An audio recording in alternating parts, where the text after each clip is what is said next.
Welcome to CSGuitars, the science of loud. Yup, that title was a little bit provocative, perhaps even a tad sensationalised for this channel, but it's for very good reason. This is the Harley Benton TE-69TL Hot Rod NT Roasted, which honestly sounds like a Gen Z TikTok insult where you're not entirely sure what it means. The TE stands for Telecaster, TL because this is the Thinline model, NT refers to the natural transparent finish, Hot Rod because there's a secret stacked humbucker giving this additional firepower, Roasted for the roasted maple neck, and 69 for the other reason than the one you're thinking of. It's another bargain of a vintage-inspired instrument, but I've been under criticism for my coverage of guitars like this. It's no secret that automation, mass CNC machining and better quality control in Eastern factories have been improving the quality of inexpensive instruments at a rapid pace, but apparently I'm a liar if I tell you these guitars are good and don't have any problems. We all know that on the internet saying good things means you're a lying shell sellout being paid off by the companies to trick the viewer, and saying bad things means you're an honest, trustworthy fellow of unquestioning integrity, because nowhere in the history of human endeavour has anyone ever made up bad things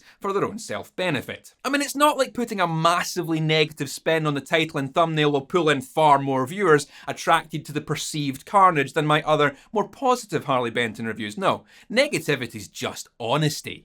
So that's what I'm going to do, discuss this guitar in the most negative way possible.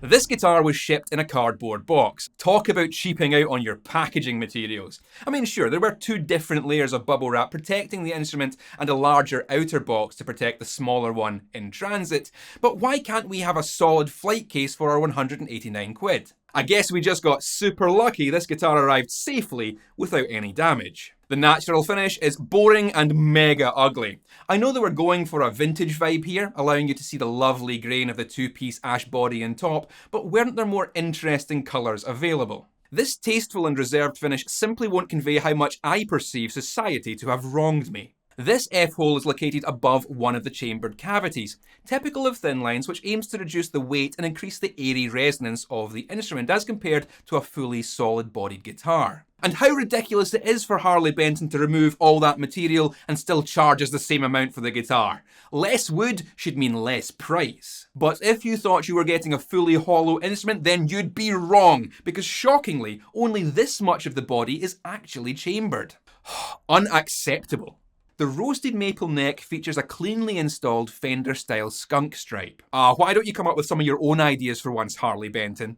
It's a truly beautiful piece of wood, which almost has some figuring going on if you catch it at the right light. But it's ruined by being roasted! Heat-treating wood in this way is designed to extract moisture, stabilising the wood against humidity changes and making it less reliant on thick finishes to protect it, evidenced from the thin satin finish here. But that's just what Big Roaster wants you to think. I've done my own research and found that all it does is make the wood a darker colour. There is a graphite nut, split post tuners and an entirely functional fret job with no sharp fret ends or scratchy fret tops. But these aren't top-of-the-line stainless steel with perfectly hemisphere ends polished to the most mirror shine humanly possible, so how can anyone even stand to play on them? And don't get me started on how they've tried to deceive us by making that bridge single coil a humbucker. Usually humbuckers have two coils side by side, but it's possible instead to stack them on top of each other to get a humbucker in the same footprint as a single coil. And how would we even know that by looking at it? See, this is how they trick us. There is a coil split mode by pulling up on the tone knob, but unfortunately the split coil ends up sounding harsh and brittle in the top end, which can be mitigated somewhat by backing off the tone control. But don't you know that tone controls are completely useless and nobody uses them even when it would be advantageous to do so? Get with the program, Harley Benton. Okay, I'm sure we're all completely sick of me doing that bit now, and the point has been driven home. Negativity doesn't automatically mean honesty.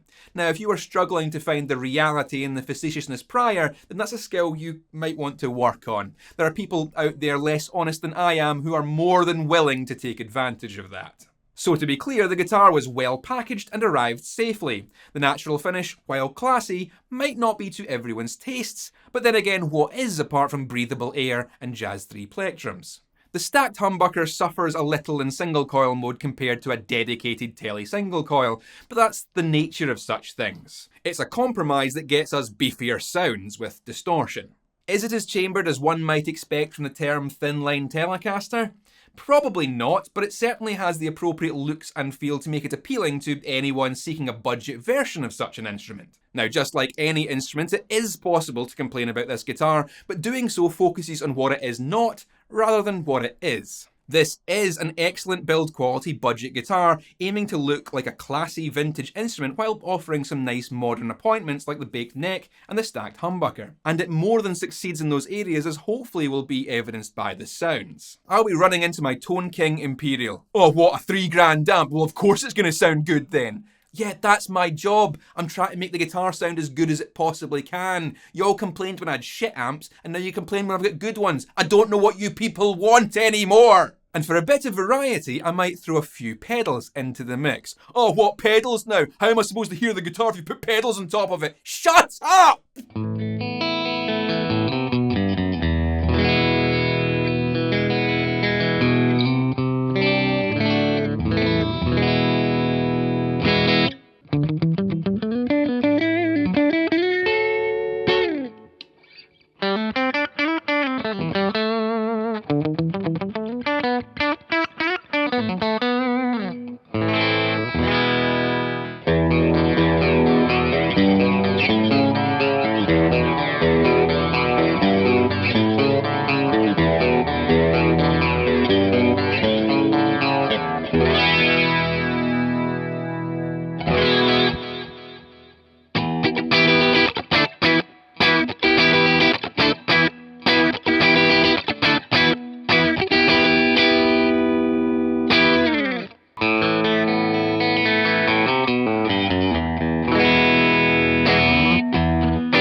Now, it's worth remembering that the truth is rarely sensational, and the sensational rarely true.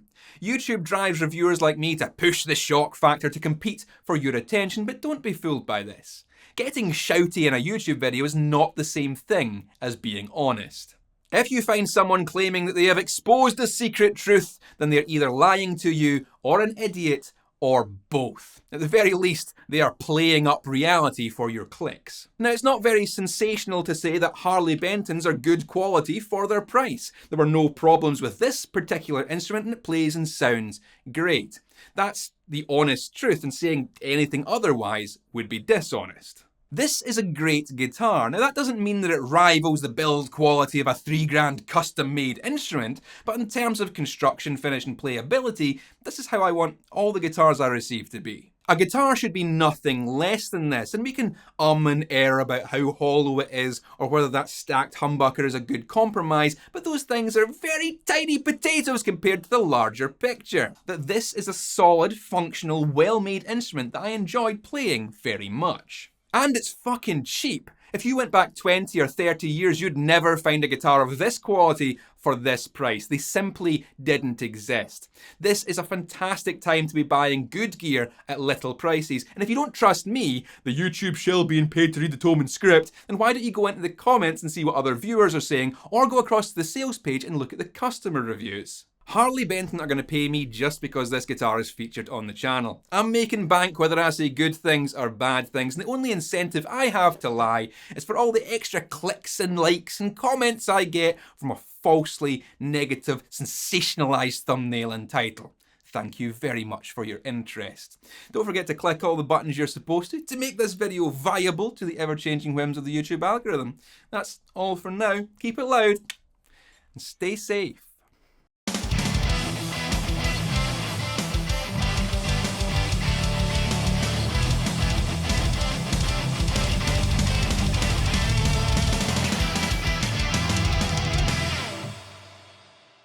How can my opinion be trusted if I'm being paid? That's called having a job. You should try getting one sometime.